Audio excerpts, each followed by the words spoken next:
Well, hello there. It has been a couple of weeks, and as much as I feel a little guilt about not keeping my streak of every Saturday going, I don't feel bad about this. I don't feel bad. I don't feel bad. And there are some reasons why it has been a couple of weeks. So today is going to be a kind of hodgepodgey video where I'm going to talk about some life event stuff.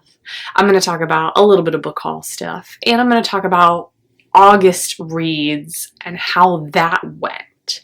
So, without further ado, let's chat. First and foremost, some life stuff. So obviously school has started up. We are now in the middle of September. Things have been a little on the wild side. It has just been an adjustment back to school. I have been incredibly tired and trying to just get back into some normalcy where looking at this year, it is so much more challenging than last year was.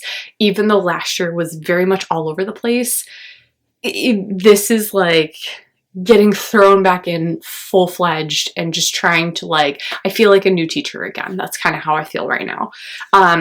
But there is something pretty substantial that is adding into those feelings, and it just happens to be that I am currently 15 weeks pregnant. So that's a pretty big tiring reason right there. So it is exciting, it is nerve-wracking, it is a little scary, and it is very tiring. So most of July and August, I was just fatigued, and having the energy to get up and film sometimes was painful. So I am trying to have a little bit more grace with myself of just being, and if I don't get to it, it's okay. But that makes the videos a little bit more special and fun, and then it takes a lot of the pressure that I was feeling of having to come up with something creative to do. It takes it off. It kind of has become a little bit more relaxed for me of when I have a good idea now, I can go with it instead of feeling like I have to do all these things. So we are celebrating with some sparkling grape juice because that's all that we can have. Water and fun non-alcoholic things. So, oh my god, that's so sweet. It's fine. It's fine. Next, I got some books in the mail. I have really been trying, very much so, to just not buy any books. It's gone pretty well. I have limited myself pretty substantially. However, there are two packages that I got, and they are book related. And the first one is an Amazon package that I got in today.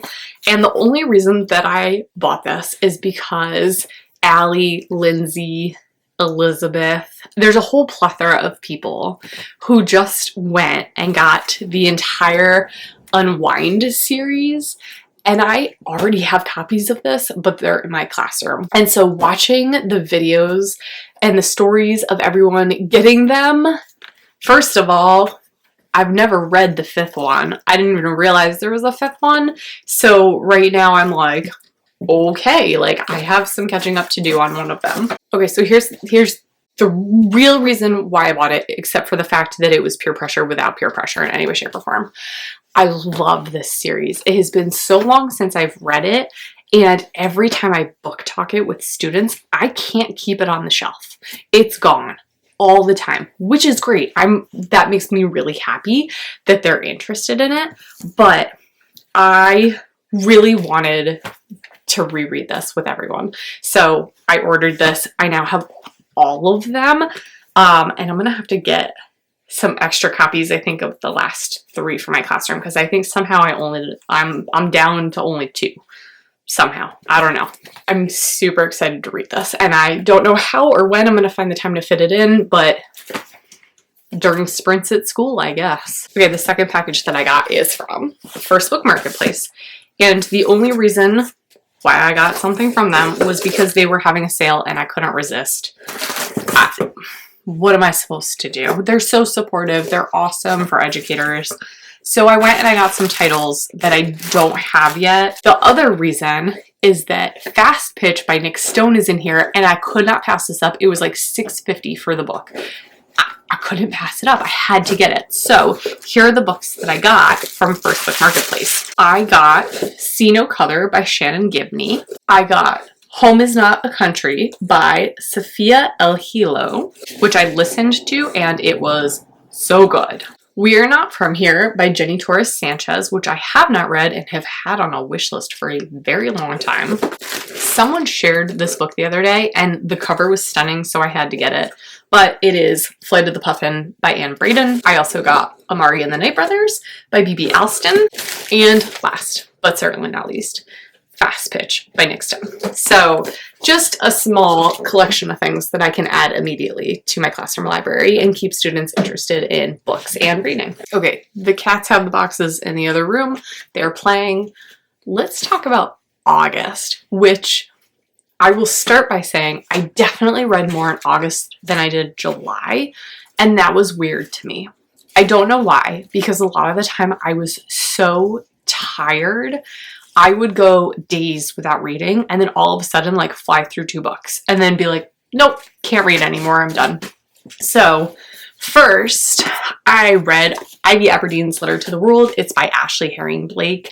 This is an LGBTQ romance of sort with a little mystery. There is a tornado that rips through town, destroys Ivy Aberdeen's home. They have to go and kind of live in a shelter until they end up in a bed and breakfast of sorts, her and her family. And during the storm, Ivy Aberdeen's journal, full of all these beautiful depictions of her and another figure holding hands, they have disappeared. And all of a sudden, these images, these depictions start showing up in her locker mysteriously. And someone's kind of like, hey, I know your secret. And she's panicking, trying to figure out like who knows what. While all of that is going on, she starts this friendship with a girl who's local. Her mom is a doctor, and she thinks that maybe this girl is the one who has her notebook and is leaving the drawings in her locker. And she starts to fall for her. She starts to have a lot of feelings for her, but she's not sure if they're being returned or if they're just friend feelings. So it's really cute read. It was really sentimental. It was a fast read. It was a great middle grade leveled LGBTQ book where it really shows the exploration and it really shows the beginning questioning and like, am I normal? And I thought it did such a lovely job. It was just so sweet. I think I gave it 4 out of 5 stars. I don't remember. It was like a month and a half ago I read it. So it was good. This is one that I'm excited to put back on my shelf because I think that this will be checked out quite frequently. Up next, I read The Death of Vivek Oji by Akwake Emezi, and I think I gave it 3 out of 5 stars just because I am not really sure still how I feel about this. There were some parts that I really enjoyed. I thought that the LGBTQ story behind it was lovely until there's some specific relationship that forms that made me incredibly uncomfortable. And I just felt that the plot could have done without that. Now I'm even thinking, I don't know if I gave it 3 stars. Maybe it was 2 stars. It just was something that I don't know how culturally accepted it is, and I'm not super well versed in this, and it does take place in Nigeria. So I'm not sure. I'm very unfamiliar with if this particular relationship is frowned upon there or not, or if it is something that is a little more common. But to me, I struggled with it and had a very hard time understanding why it was included. And I'm sure that there are reasons, but this is kind of one of those adult literary things that if there was a very valid reason, it has gone completely over my head. And I could not get past my own discomfort to focus on maybe why it was being done in the way it was done. So it the story for the most part I thought was really good, except for this relationship. I just couldn't figure out why it was necessary. But there are people who love this book too. And I will say it was really well written. I did really enjoy it. I just couldn't get past that part. Then I moved on to Dear Evan Hansen, and this was another one that I just like could not get behind. I don't even remember what I rated it, but I was just anxious reading this book. So there's this whole story behind, and if you've seen the musical or listened to the music or whatever, like, you're very, very well versed in it. I don't know that reading this makes me want to see the musical. I have heard the music is wonderful, but the plot just really gave me a lot of anxiety. So basically the whole story is about this like group of lies that just spins out of control. So there's a bully, Connor, who, you know, is always picking on Evan. Evan is in love with Zoe, who is Connor's sister. Connor commits suicide, and they think that Evan is his best friend because he wrote on Evan's cast like the day before he died and supposedly left this letter, but the letter was a letter that Evan had written to his therapist, and he was supposed to say that it was from him, and they think that the letter was to Evan or from Evan, like to or for Connor, because it was found in his possession. So this spirals into this whole that they were best friends, but nobody knew they were best friends, and everybody's really confused. And I don't do well with lies like that. Once that first lie hits and it just like you keep digging that hole deeper and deeper, I can't do that. That makes me so anxious. I was so anxious for Evan, and I'm like, you've got to get yourself out of this pit. And he just couldn't do it. He couldn't do it. And it stressed me out reading this book. And the conclusion, I was not satisfied with in any way, shape, or form. It just didn't feel realistic. I didn't like it. I did not like it. So I really have like no desire to see this musical now. So it was like 1, 2 stars. I don't even remember. I did not enjoy it in any way, shape, or form. Okay, up next, Elizabeth and I attempted to do the buddy read, and we attempted to do the buddy read of Pride, and I had gone in a slump where I did not pick up a book since Evan Hansen. It was really hard for me to get into anything. I finally cracked this open, and then I read it in a day. So it was not a successful buddy read per se. But we did have a conversation about it at the end, about like our thoughts and feelings, like how everything kind of wrapped up.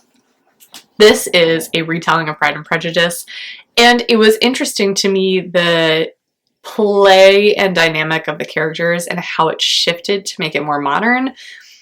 I don't know that I could fully get behind it. There is something still that this was like a 3 or 4 star read for me. There was something in this that it just did not fully satisfy me. It didn't give me like the fulfillment that the original did. And I don't think it's because it's a modern take on it, but there's just something with the characters, and I think it's that they never really developed. It was kind of like a fake development. I was hoping for a little bit more. It just felt kind of stagnant, and I liked it. I mean, I flew through it in a day, but there's just something that's like at the back of my brain that isn't fully satisfied with this book and this retelling. So it was mostly good. I enjoyed it. I'm sorry, Elizabeth, that I read it in a day, but thank you for your conversation afterward when you finished it, so that way we could talk about it. I appreciate it. Okay, and then I read Ace of Spades, and let me tell you, like, this book, going from things that really kind of unsatisfied me for most of the month to this book was a total mind, like, blown. Like, I could not believe some of the shit that was happening in this book. I was blown away. It was unreal. So like the deeper that we got into this book, at first I thought a lot of it was red herrings. Like, there was some stuff that happened that I just could not believe was happening.